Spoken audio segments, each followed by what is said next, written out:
Redmi Note 12 সিরিজের আরও একটা সদস্য Redmi Note 12s এই ফোনটা অফিসিয়ালি চলে আসবে এই মাসের শেষ দিকে অথবা আগামী মাসে। আর এই ফোনটাতে গেমিং চিপসেটের পাশাপাশি সর্বোচ্চ 8GB র্যাম, তার সাথে সুপার অ্যামোলেড প্যানেলের ডিসপ্লেকে ইউজ করা হয়েছে। So hey guys, Shanto here. ভারতের মার্কেটে শুধুমাত্র 12-13 হাজার রুপি আর বাংলাদেশের মার্কেটে 17,000 টাকার আশেপাশে চলে আসবে এই Redmi Note 12s স্মার্টফোনটা আনঅফিশিয়াল ভাবে। এবং এই ফোনটাতে ইউজ করা হয়েছে 6.43 ইঞ্চির একটি কম্প্যাক্ট সাইজের 90 হার্জের অ্যামোলেড প্যানেলের ডিসপ্লে, যেখানে কিনা ফুল এইচডি প্লাস রেজলিউশনটা থাকায় শার্পনেসে কোনো ঘাটতি পাওয়া যাবে না। আর কর্নিং গরিলা গ্লাস 3 প্রোটেকশনের জন্য ফোনটা অনেক বেশি ডিউরেবল হয়ে যাবে। তবে পেছনের ব্যাক প্যানেলটা, মানে এই ফোনটার ব্যাক প্যানেলটা প্লাস্টিক দিয়ে তৈরি করা হবে। সো এর ডিজাইন এবং ফর্ম ফ্যাক্টর বর্তমানে ইন্টারনেটে পাবলিশ করা হয়েছে অথবা লিক করা হয়েছে। অনেকটা Redmi Note 11s ফোনটার মতোই হবে এই ফোনটার form factor.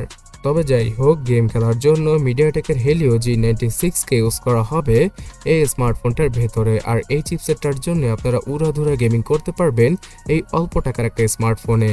PUBG, free fire সবগুলো গেমই চলবে অনায়াসে। পাবজি গেমটা 40 FPS আর ফ্রি ফায়ার গেমটা ম্যাক্স সেটিংসে রেখে শ্যাডো মোডটাকে অন করেও খেলা পসিবল।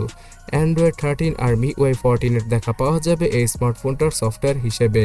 সো গাইস, MIUI 14 এ তেমন বাগ ভালুকের দেখা খুব কম পাওয়া যায়। আর এই ফোনটা Android 14, 15 এর আপডেট অনায়াসে পেয়ে যাবে আগামী 2 বছরের জন্য।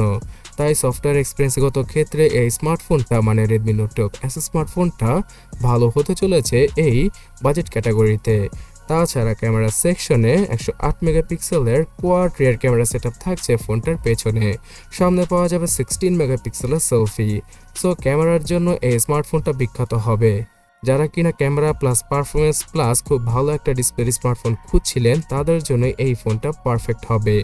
আর এই স্মার্টফোনটা দ্বারা 4K নয়, ফুল এইচডিতে ভিডিও করা পসিবল। তবে স্টিল ফটো তোলার ক্ষেত্রে ফোনটা খুব ভালো কাজ করবে, বিকজ এখানে পিক্সেল বিনিং টেকনোলজির মাধ্যমে 108 মেগাপিক্সেলের রেজুলেশনকে 12 মেগাপিক্সেলে নিয়ে আসা হবে। আর পিক্সেলগুলো অনেক বড় হয়ে যাওয়ায় অনেক বেশি লাইট ক্যাপচার করতে পারবে। তো সেন্সরে যত লাইট পড়বে, ক্যামেরার আউটপুটও খুব ভালো হবে এবং ছবিগুলো অনেক শার্প এবং ব্রাইট হবে। আর এই কারণে এই স্মার্টফোনটার ক্যামেরা সেটআপ বাজেট অনুযায়ী বেস্ট হবে, এটা বলাই বাহুল্য। 6GB আর 8GB এই দুইটা ভেরিয়েন্টের সাথেই আসবে Redmi Note 12s। তবে 13 থেকে 12 হাজার রুপিতে যদি ইন্ডিয়ান মার্কেটে লঞ্চ করা হয়, তাহলে 4GB র্যামের ভেরিয়েন্টটাই পাওয়া যাবে। হ্যাঁ, 4GB র্যামের ভেরিয়েন্টটাই এত অল্প টাকায় আনবে রেডমি। তবে 6GB আর 8GB র্যামের ভেরিয়েন্টটা কিছুটা বেশি প্রাইস দিয়েই আমাদেরকে কিনতে হবে। তো এটা চিন্তা করলে যদি 6GB র্যামের ভেরিয়েন্টটা কেউ কিনতে চায় বাংলাদেশ থেকে, তাহলে 20-22 হাজার টাকার মতো প্রাইস তো পড়েই যাবে।